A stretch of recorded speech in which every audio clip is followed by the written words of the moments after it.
Сегодня десятки тысяч предпринимателей Якутии продолжают честно работать в непростой ситуации.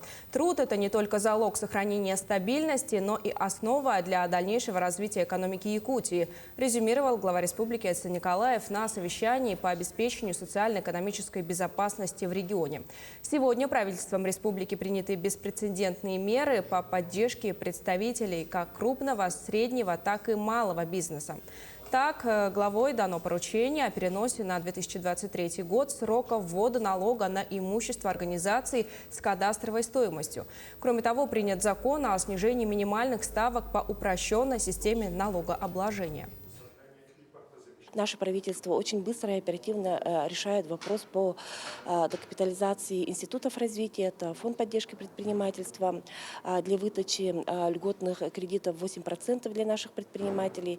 И также регионального нашего банка, Алмаз-Регионбанк, тоже для выдачи крупному опту, который сейчас нас обеспечивает продовольствием, как сказал Алексей Сергеевич, уже и не только на 3 месяца, но еще и на год вперед. Конечно, эти задачи очень сейчас важны перед бизнесом, даже в части сохранения вообще, в принципе, товарно-сбытовой цепочки и сохранения основ нашей экономической безопасности. Также на совещании глава региона отметил, что важнейшей задачей является организовать досрочный завоз грузов для бесперебойного функционирования объектов жизнеобеспечения и энергетики. Кроме того, Эдсон Николаев сообщил, что поддержку получит и строительная отрасль республики. В этом ключе важным является прямое участие государства в строительной сфере. Поэтому будут поддержаны проекты по созданию производств строительных материалов. Глава также отметила о необходимости в сегодняшних условиях максимально привлекать в отрасль местные трудовые ресурсы.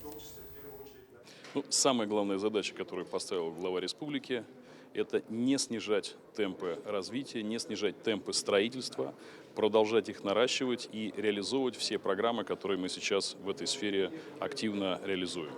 Прежде всего, это программа по строительству жилья. Эта программа у нас каждый год идет на увеличение. Напомню, что в 2024 году мы уже должны ежегодно будем сдавать более 800 тысяч квадратных метров жилья. Поэтому к этому мы идем целенаправленно, темпы не снижаем. И те планы, которые у нас есть, мы выдерживаем в полном объеме.